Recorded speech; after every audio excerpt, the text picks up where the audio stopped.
ಹರಿ ಓಂ ನಮಸ್ಕಾರ ವೀಕ್ಷಕರೇ, ಜ್ಯೋತಿ ಬಳಿಗಾರ್ ಚಾನಲ್ಗೆ ನಿಮಗೆಲ್ಲ ಸ್ವಾಗತ. ಈ ದಿನ ನೋಡ್ರಿ, ಈ ಧನುರ್ಮಾಸ ಪ್ರಾರಂಭ ಆಗಿದೆ.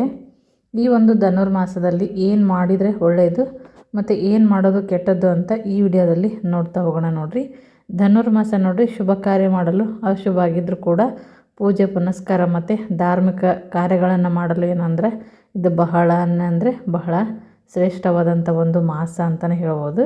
ಪೂಜೆ ಪುನಸ್ಕಾರ ಮಾಡೋಕ್ಕಂತ ಯೋಗ್ಯವಾದಂಥ ಮಾಸ ಈ ಒಂದು ಧನುರ್ಮಾಸ ನೋಡ್ರಿ. ಈ ಧನುರ್ಮಾಸದಲ್ಲಿ ನಾವು ಯಾವೆಲ್ಲ ಕೆಲಸಗಳನ್ನು ಮಾಡೋದು ಒಳ್ಳೆಯದು ಮತ್ತು ಯಾವ ಕೆಲಸಗಳನ್ನು ನಾವು ಮಾಡಬಾರ್ದು ಅನ್ನೋದನ್ನು ಈ ವಿಡಿಯೋದಲ್ಲಿ ನೋಡ್ತಾ ಹೋಗೋಣ. ನೋಡ್ರಿ, ಇಂದಿನಿಂದ ಧನುರ್ಮಾಸ ಪ್ರಾರಂಭ ಆಗಿದೆ. ಈ ಒಂದು ಧನುರ್ಮಾಸವನ್ನು ಕಾರ್ಮಾಸ ಅಂತ ಕೂಡ ಕರೀತಾರೆ. ಒಂದು ತಿಂಗಳ ಅವಧಿ ಏನಪ್ಪ ಅಂದ್ರೆ ಇದು ಇರುತ್ತೆ. ಈ ದಿನದಿಂದ 20 ದಿನಗಳ ಕಾಲ ಸೂರ್ಯದೇವ ಧನುರಾಶಿಯಲ್ಲಿ ತನ್ನ ಒಂದು ಸಂಚಾರವನ್ನು ಇಟ್ಕೊಂಡಿರ್ತಾನೆ. ಮತ್ತು ಸೂರ್ಯ ಧನುರಾಶಿಯನ್ನು ಪ್ರವೇಶಿಸೋದರಿಂದ ಮಾತ್ರ ಅಲ್ಲದೆ ಗುರು ಧನ ಹಾಗೂ ಮೀನರಾಶಿಗೆ ಪ್ರವೇಶ ಮಾಡೋದ್ರಿಂದ ಕೂಡ ಇದು ಸಂಭವಿಸುತ್ತೆ. ಮತ್ತು ಈ ಅವಧಿಯಲ್ಲಿ ನೋಡಿರಿ ಸೂರ್ಯದೇವನ ತೀವ್ರತೆ ಏನಂದರೆ ಕಡಿಮೆ ಇರುತ್ತೆ ಅಂತಲೇ ಹೇಳ್ಬೋದು. ಧನುರ್ಮಾಸದ ಅವಧಿಯಲ್ಲಿ ಕೆಲವೊಂದು ಕೆಲಸಗಳನ್ನು ನಾವು ಮಾಡಬಾರ್ದು ಅಂತ ಧಾರ್ಮಿಕ ಗ್ರಂಥಗಳಲ್ಲಿ ಕೂಡ ಹೇಳಿರ್ತಾರೆ. ಈ ಧನುರ್ಮಾಸದಲ್ಲಿ ಈ ಥರ ಕೆಲಸಗಳನ್ನು ಮಾಡೋದ್ರಿಂದ ನಕಾರಾತ್ಮಕ ಫಲಿತಾಂಶಗಳನ್ನು ನಾವು ಎದುರಿಸ್ಬೇಕಾಗುತ್ತೆ. ನೋಡಿರಿ, ಈ ಒಂದು 30 ದಿನಗಳ ಕಾಲ ಕೆಲವು ಕೆಲಸಗಳನ್ನು ಮಾಡದೇ ಇರೋದ್ರಿಂದ ಮತ್ತು ನಮ್ಗೆ ಒಳ್ಳೆಯ ಒಂದು ಫಲಿತಾಂಶಗಳನ್ನು ಕೂಡ ಪಡ್ಕೋಬೋದು. ನೋಡಿರಿ, ಈ ಒಂದು ಕಾರ್ಮಾಸದಲ್ಲಿ ನಾವು ಏನು ಮಾಡಬೇಕು ಏನು ಮಾಡಬಾರ್ದು ಅನ್ನೋದನ್ನು ನೋಡೋಣಂತೆ. ಈ ಒಂದು ಕೆಲವೊಂದು ಕೆಲಸಗಳನ್ನು ಮಾಡಬಾರ್ದು ಏನಪ್ಪ ಅಂತಂದ್ರೆ ಗೃಹ ಪ್ರವೇಶದಂಥ ಕೆಲಸ ಮತ್ತು ಶುಭ ಸಮಾರಂಭಗಳನ್ನು ಧನುರ್ಮಾಸದಲ್ಲಿ ನಿಷೇಧವನ್ನು ಮಾಡಿರ್ತಾರೆ. ನೋಡಿರಿ, ಹಾಗೆ ಮಾಡೋದ್ರಿಂದ ಏನಂತಂದ್ರೆ ಮನೆಯಲ್ಲಿ ಸಮಸ್ಯೆಗಳು ಉಂಟಾಗುತ್ತೆ ಮತ್ತು ಅದರ ಜೊತೆಗೆ ಕುಟುಂಬದಲ್ಲಿ ಶಾಂತಿ ಅನ್ನೋದು ಕಡಿಮೆ ಆಗುತ್ತೆ. ನೋಡಿರಿ, ಅಶಾಂತಿ ಉಂಟಾಗ್ಬೋದು. ಮತ್ತು ಈ ಒಂದು ಅವಧಿಯಲ್ಲಿ ಮುಂಡನ ಕಾರ್ಯ, ಮನೆ ನಿರ್ಮಾಣ, ಮದುವೆ ಅಂಥ ಕೆಲಸಗಳು, ನಿಶ್ಚಿತಾರ್ಥ ಇಂಥ ಕೆಲಸಗಳನ್ನು ಮಾಡೋದು ಶುಭ ಅಂತಂದು ಪರಿಗಣನೆ ಮಾಡಲಾಗೋದಿಲ್ಲ. ವಿಷ್ಣು ದೇವನ ಆರಾಧನೆ ಇರುತ್ತೆ ನೋಡಿರಿ ಈ ಒಂದು ಮಾಸದಲ್ಲಿ.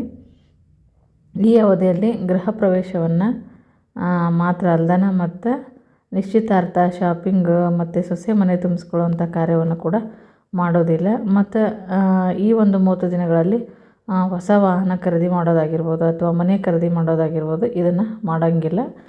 ಮಾಡೋದಾಗಿತ್ತಪ್ಪ ಅಂತಂದ್ರೆ ಅಂಥ ಕೆಲಸಗಳನ್ನು ತಪ್ಪಿಸ್ಬೇಕು. ನೋಡಿರಿ, ಇದಲ್ಲದೆ ಒಬ್ಬರು ವಾದ ವಿವಾದಗಳನ್ನು ಮಾಡೋದನ್ನು ಕೂಡ ತಪ್ಪಿಸ್ಬೇಕು. ಮತ್ತು ಧನುರ್ಮಾಸದಲ್ಲಿ ಯಾವುದೇ ಒಂದು ಅಸಹಾಯಕ ವ್ಯಕ್ತಿ ಅಥವಾ ನಿರ್ಗತಿಕ ವ್ಯಕ್ತಿ ಏನಂತಂದ್ರೆ ಸಹಾಯ ಕೇಳಿ ಬಂದ್ರಪ್ಪ ಅಂದ್ರೆ ಅಂಥ ವ್ಯಕ್ತಿಯನ್ನು ಖಾಲಿ ಕೈಯಲ್ಲಿ ವಾಪಸ್ ಕಳಿಸ್ಬಾರ್ದು ಅಂತ ಕೂಡ ಹೇಳ್ತಾರೆ. ನೋಡಿರಿ, ಮತ್ತು ಈ ಧನುರ್ಮಾಸದ ಒಂದು ತಿಂಗಳು ಏನಂತಂದ್ರೆ ನಾನ್ ವೆಜಿಟೇರಿಯನ್ ಇದ್ದವರು ಅದು ತಿನ್ನೋದನ್ನು ತಪ್ಪಿಸೋದು ಒಳ್ಳೇದು. ನೋಡಿರಿ, ಪೂಜೆ ಪುನಸ್ಕಾರ ಇದ್ದಂಥವ್ರು ಎಸ್ಪೆಷಲಿ ಒಂದು ವೇಳೆ ಏನಂತಂದ್ರೆ ಈ ಥರ ನೀವು ಅದು ಸೇವನೆ ಮಾಡಿದ್ದಾತಪ್ಪ ಅಂದ್ರೆ ಬೇರೆ ಥರ ಪರಿಣಾಮ ಇರುತ್ತೆ ಅಂತ ಹೇಳಲಾಗುತ್ತೆ. ನೋಡಿರಿ, ಮತ್ತು ಅದ್ರ ಜೊತೆಗೆ ನಾವು ಧನುರ್ಮಾಸದಲ್ಲಿ ಏನು ಮಾಡಬೇಕು ಅಂತ ನೋಡೋದಾತಂದ್ರೆ ಧನುರ್ಮಾಸದ ಒಂದು ತಿಂಗಳು ನೋಡಿರಿ ದಾನ ಧರ್ಮ ಪೂಜೆ ಪುನಸ್ಕಾರ ಮಾಡೋದು ಒಳ್ಳೆಯದು.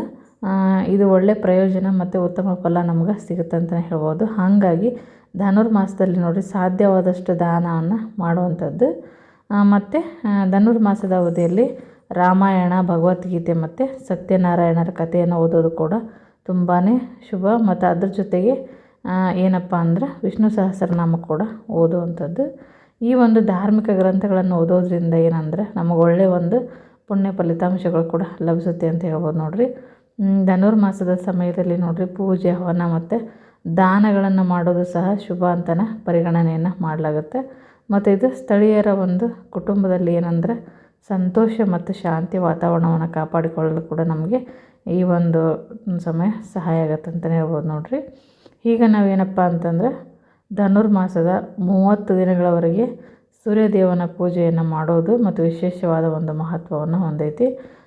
ಅದ್ರ ಜೊತೆಗೆ ನೋಡಿರಿ ಅರಳಿ ಮರದ ಪೂಜೆಯನ್ನು ಕೂಡ ಸಾಧ್ಯ ಆದರೆ ಮಾಡಿರಿ. ಮತ್ತು ಶ್ರದ್ಧಾ ಭಕ್ತಿಯಿಂದ ಏನಂತಂದ್ರೆ ಸೂರ್ಯದೇವನ ಪೂಜೆ ಧನುರ್ಮಾಸದಲ್ಲಿ ಮತ್ತು ಶಿವನನ್ನು ಕೂಡ ಪೂಜೆ ಮಾಡ್ಬೋದು. ಮತ್ತು ಶಿವನ ಪ್ರಾರ್ಥನೆ ಎಲ್ಲ ಮಾಡೋದ್ರಿಂದ ಕೂಡ ನಮಗೆ ದುಃಖ ದುಮ್ಮಾನಗಳೆಲ್ಲ ದೂರ ಆಗುತ್ತೆ ಅಂತಲೇ ಹೇಳ್ಬೋದು. ಮತ್ತು ಶಿವನಲ್ಲದೇ ಮತ್ತು ಆ ದೇವರಿಂದ ವಿಷ್ಣು ದೇವನನ್ನು ಕೂಡ ಪೂಜೆ ಮಾಡುವಂಥದ್ದು.